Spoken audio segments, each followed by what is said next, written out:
बड़ी वजह यह है कि देश की बेटी होने के नाते आज मैं गुस्से में हूं और इंसाफ की मांग कर रही हूं निर्भया के लिए, और साथ ही मांग कर रही हूं महिलाओं की सुरक्षा के लिए। कितने आगे हम बढ़ गए हैं, आखिर सुरक्षित क्यों नहीं है देश की बेटियां, क्या वजह है? इन्हीं सवालों के जवाब ढूंढने की मैं कोशिश कर रही हूं। और बड़ी खबर आपकी टीवी स्क्रीन पर, यूपी की निर्भया को इंसाफ दिलाने के लिए न्यूज 24 ने यह महामुहिम छेड़ी है। न्यूज 24 की पूरी टीम ग्राउंड जीरो पर इस वक्त मौजूद है, जो आपको एक एक खबर से अपडेट करा रही है। आधी रात को हाथरस में हिंदुस्तान की उस बेटी का अंतिम संस्कार जबरन कर दिया गया, जिसकी रीढ़ की हड्डी तोड़ी गई थी, जिसकी जीभ काट डाली गई थी, जिसका दरिंदों ने गैंग रेप किया था, जो दिल्ली के सफदरजंग अस्पताल में जिंदगी की लड़ाई लड़ते लड़ते इस दुनिया को अलविदा कह गई, मर गई, चली गई और कह गई कि हाँ मैं तो नहीं हूं लेकिन मुझे इंसाफ चाहिए और गारंटी चाहिए देश की दूसरी बेटियों के लिए। मात्र बातों से नहीं, धरती पर ग्राउंड जीरो पर यह सब कुछ होना चाहिए। उस बेटी के शव को यूपी पुलिस चुपके से आधी रात को उसके गांव लेकर गई और विरोध के बावजूद आधी रात को ही अंतिम संस्कार कर दिया गया। गैंगरेप पीड़िता के अंतिम संस्कार के बाद इलाके में लगातार विरोध प्रदर्शन हो रहा है, शुरू हो चुका है। 4 तस्वीरें इस वक्त आपकी टीवी स्क्रीन पर हैं। दलित समाज के लोगों ने हाथरस के मुख्य बाजार, सासनी गेट और खाती कहना इलाके में जमकर प्रदर्शन किया है। इस दौरान प्रदर्शनकारियों ने पुलिस पर पत्थरबाजी भी की, पुलिस की गाड़ियों में तोड़फोड़ भी की गई। प्रदर्शनकारियों को काबू करने के लिए पुलिस की तरफ से भी लाठी चार्ज किया गया, लाठियां भांजी गई। ये 4 तस्वीरें इसी मामले से जुड़ी हुई न्यूज 24 आपको दिखा रहा है। सड़क पर विरोध प्रदर्शन, पुलिस पर पथराव और पुलिस का लाठी चार्ज, और इस तरफ मौके पर भारी सुरक्षा बल।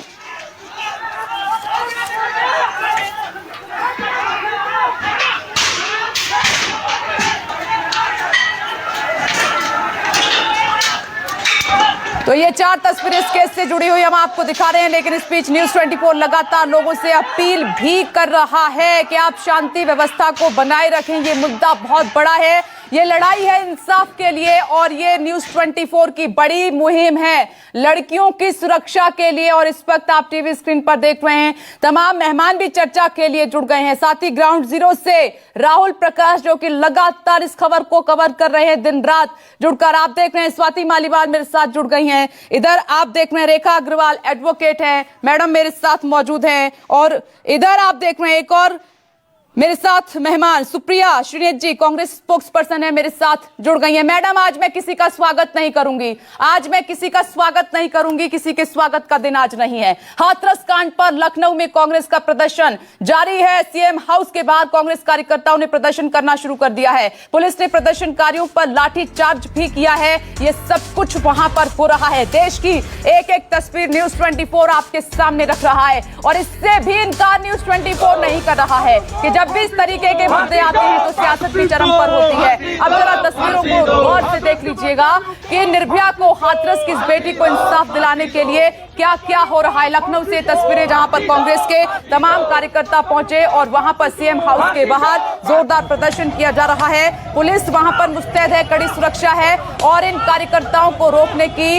लगातार कोशिश की जा रही है। ये हैं कांग्रेस के कार्यकर्ता जो जमीन पर हैं, पुलिस इनको धकेलने की कोशिश कर रही है, लेकिन कांग्रेस के कार्यकर्ता लगातार आगे बढ़ने की कोशिश कर रहे हैं। सभी की एक ही मांग है। हम जानते हैं कि राजनेता तो सियासत करते हैं, बयान देकर चले जाते हैं, लेकिन न्यूज 24 एक सच्ची मुहिम चला रहा है। जब सभी स्टार की बात कर रहे थे कल, तो हमने सबसे पहले इस मुद्दे को उठाया, अपनी मुहिम की शुरुआत की, और इस मुहिम का बड़ा असर हुआ कि प्रधानमंत्री नरेंद्र मोदी ने आज मुख्यमंत्री योगी आदित्यनाथ से बात की, और दोनों तरफ से यह आश्वासन मिला है, एसआईटी का गठन भी कर दिया गया है कि जो आरोपी हैं, जो दोषी अभी नहीं है, आरोपी हैं, उन पर कड़ी कार्रवाई की जाएगी। उनकी अरेस्टिंग हो चुकी है, एसआईटी का गठन इसीलिए किया गया है। 7 दिन का वक्त दिया गया है और तब वो रिपोर्ट सामने आएगी। 2 तस्वीरें इस वक्त आपकी टीवी स्क्रीन पर, लखनऊ और हाथरस की तस्वीरें न्यूज 24 आपको दिखा रहा है। हाथरस, जहां पर निर्भया के साथ, उस बेटी के साथ बर्बरता हुई, गैंगरेप हुआ, उसकी जीभ तक काट दी गई, रीढ़ की हड्डी तक तोड़ दी गई। उन रसूखदारों ने ऐसा किया और पुलिस का साथ नहीं मिला। पुलिस की कार्यशैली पर बड़ा सवाल है। तो दूसरी तरफ, एक तरफ आप देख रहे हैं कि ट्विटर पर जंग छिड़ी हुई है,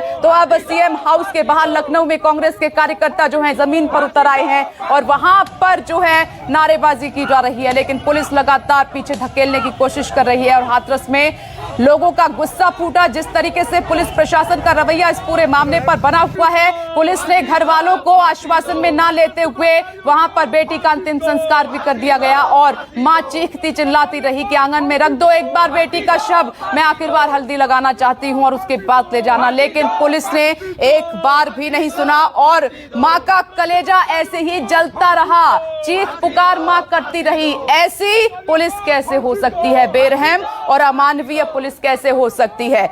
मेहमान मेरे साथ जुड़ गए हैं। चर्चा की मैं शुरुआत करूंगी। बड़े सवाल हैं जिनके जवाब हम ढूंढने की कोशिश कर रहे हैं और ये मुहिम लगातार जारी रहेगी जब तक सिस्टम की तरफ से गारंटी सुरक्षा की नहीं दी जाती, क्योंकि जब तक बेटियां सुरक्षित नहीं रहेंगी तब तक ये देश तरक्की कैसे करेगा? मैडम स्वाति, मैं आपके पास आ रही हूं। ये सीधा सवाल है मेरा आपसे।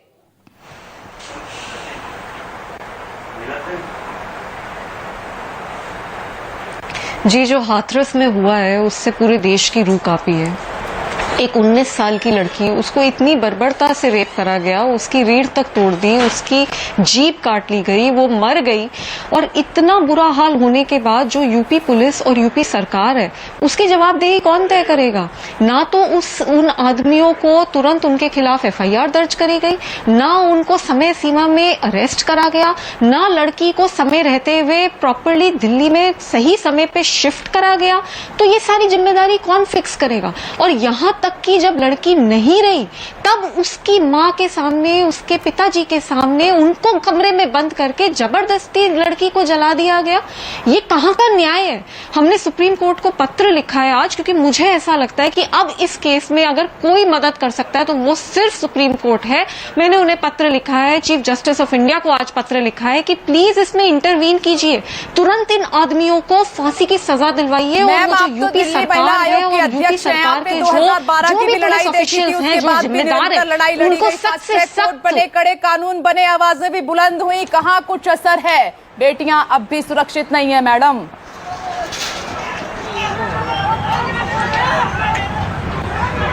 मैं बिल्कुल मानती हूँ, यहाँ तक कि निर्भया के समय लाठी भी खाई है और ये 2 बार तो अनशन पे बैठ चुकी हूँ। पिछली बार 13 दिन तक भूखी बैठी रही, सिर्फ ये मांग करके कि देश में एक ऐसा सिस्टम बनाइए कि अगर कोई रेप करता है तो उनको तुरंत से तुरंत सख्त से सख्त फांसी की सजा दी जाए। लेकिन इतनी चीख मार चुकी है लड़कियां, इतना दिल्ली महिला आयोग चिल्ला रहा है, अनशन कर लिए, इतने पत्र लिख लिए, लेकिन किसी के कान पे जू नहीं रेंगती। क्यों पुलिस के संसाधन नहीं बढ़ाए जाते? क्यों पुलिस की जवाबदेही नहीं तय की जाती? क्यों फास्ट ट्रैक कोर्ट्स नहीं सेटअप किए जाते इस देश में? और मैं ये बताना चाहती हूँ कि दिल्ली में तो चलो फिर भी थोड़े बहुत फास्ट ट्रैक कोर्ट्स हैं, देश में ऐसे कई जिले हैं जहां पे एक भी फास्ट ट्रैक कोर्ट नहीं है। पिछली बार जब मैं अनशन पे बैठी थी तो मुझे ये बोला गया था कि 1000 फास्ट ट्रैक कोर्ट पूरी दिल्ली में, पूरे देश में सेटअप कर दिए जाएंगे। अभी तक नहीं सेटअप करे गए। तो एक बार ये रेप होता है, पूरे देश की रूह कांप जाती है, सब झंझोर दिया जाता है। और ये पहली बार बहुत प्रेशर होता है, बहुत लोग चिल्लाते हैं, लोग सड़कों पे आते हैं, सरकारें कहती है कि हम कुछ काम करेंगे, हर राज्य की हकीकत देखी है। अनिला सिंह जी आइए madam, fast track court Delhi में तो हैं, बाकी जगह क्यों काम नहीं कर रहे हैं? नहीं, दिल्ली में भी है, उत्तर प्रदेश में भी है फास्ट ट्रैक कोर्ट। बट सबसे पहली बात यह है कि देखिए, जब कोई बलात्कार करता है तो वो ये सोचकर नहीं करता है कि भारतीय जनता पार्टी की सरकार है या किसी और राजनीतिक दल की सरकार है तो मैं बलात्कार करूं। यहाँ पर मैं इस चीज को समझ रही हूँ, उत्तर प्रदेश में भारतीय जनता पार्टी की सरकार है तो जवाबदारी बिल्कुल बनती है। जवाबदारी इसलिए बनती है कि जिस प्रकार से पीड़िता का परिवार है, उसने शिकायत की है कि जब बिटिया को पहली बार थाने लेकर गए तो वहां पर कहीं ना कहीं ढिलाई बढ़ती गई और फिर जो सारी चीजें हम जानते हैं, तो उसके तहत पुलिस के ऊपर एक्शन भी लिया गया और SIT गठित हो गई है। 1 हफ्ते के अंदर जो है सारी रिपोर्ट आ जाएगी। मैं इतना जानती हूं कि अगर यहाँ पर अगर भी नहीं लगाऊंगी मैं, पुलिस अधिकारियों की यहाँ पर कमी, जिस प्रकार की, जिस लेवल की कमी यहाँ पर दिखाई देगी, ये भी कहा जा रहा है कि जबरदस्ती दाह संस्कार कर दिया गया और बच्ची को घर लेकर जाना चाह रहे थे, कुछ और संस्कारों के साथ उसका दाह संस्कार करना चाह रहे थे, वो सब पूरा नहीं किया गया और जोर जबरदस्ती के साथ उसका दाह संस्कार कर दिया गया। मुझे लगता है कि इसमें, क्योंकि पीड़िता का परिवार कह रहा है तो मैं इसको सत्य मानती हूँ और इसके दोषी जो अधिकारी होंगे, माँ का कलेजा जल रहा था मैडम, माँ चीख कर वीडियो है सामने, चीख कर कह रही थी कि एक बार शव रख दीजिए, मेरी बेटी का मैं हल्दी लगाना चाहती हूँ, उसके बाद ले जाइए। लेकिन पुलिस इतनी अमानवीय बनी रही, इतनी बेरहम बनी रही कि परिवार का सुना नहीं, कुछ भी, कोई भी बात नहीं सुनी। देखिए ये है, इसीलिए आज शर्म आ रही है, इसीलिए तमाम सवाल खड़े हो रहे हैं कि पुलिस आम जनता की है, पुलिस साथ नहीं खड़ी है, इसीलिए आज ये स्थिति है देश में। मैं लौटूंगी आपके पास राहुल, एक बार मैं आ रही हूं और उसके बाद चर्चा को हम आगे ले जाएंगे तमाम सवालों के साथ। राहुल, जरा मुझे बताइए, हाथरस में क्या हो रहा है, क्या मांग उठ रही है, परिवार क्या कह रहा है, पुलिस की खामोशी आखिर क्यों?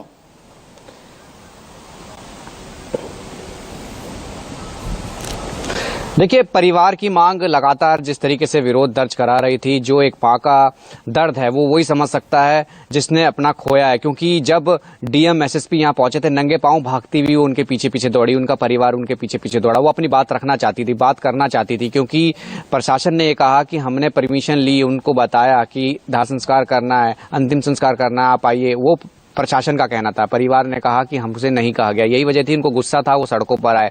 अभी कुछ ही देर पहले यहाँ के एक प्रभारी मंत्री जो कैबिनेट मंत्री का दर्जा रखते हैं, भूपेंद्र चौधरी, हमने उनसे सवाल पूछा कि आपने रात को अंतिम संस्कार करवा दिया और परिवार को मिलने नहीं दिया, चेहरा नहीं दिखाया, तो उनका जवाब यह था कि हिंदू रीति रिवाज के कारण रात को अंतिम संस्कार किया। तो मैंने ये सवाल किया कि रात को हिंदू रीति रिवाज की बात आप कर रहे हैं, रात को बिना परिवार के कैसे कर दिया? तो उस पर कोई जवाब नहीं था। दूसरी तरफ सांसद महोदय भी थे, उनसे भी पूछा कि आपके इलाके में तोड़फोड़ हुई है, तो उनको ये पता था कि उन्होंने सीधा एक ही जवाब दिया कि मुझे इसके बारे में कोई जानकारी नहीं, मैं जानता नहीं कि क्या हुआ है। लेकिन सीधे तौर पे कहीं ना कहीं नाकामी छुपाते रहे प्रशासन की, पुलिस की। क्योंकि मेरा बार बार सवाल ये था, परिवार ये कहता रहा कि उनकी अनदेखी हुई है, उनको सुरक्षा का अभाव है, यहाँ पे जिस तरीके की स्थिति बनी है, एक डर का माहौल है।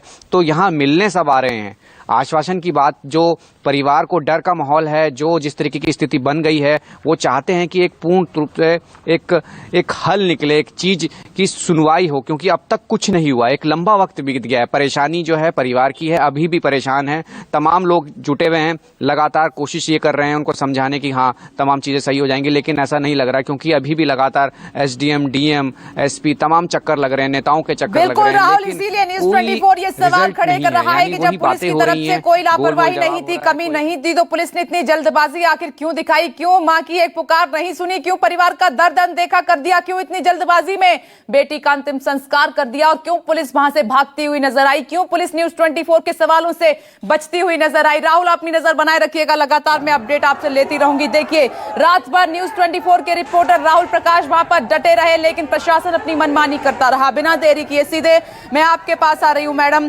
सुप्रिया श्रीनेत जी, क्या कहेंगी आप? सबको सुना, रखिए अपनी बात। कहूंगी कि एक इतनी बर्बरता पूर्वक रेप हुआ, ये पाशविक रेप हुआ, और इसमें राजनीति खेली जा रही है। इसमें सरकार क्लीन चिट देने की अपने आप को बात कर रही है।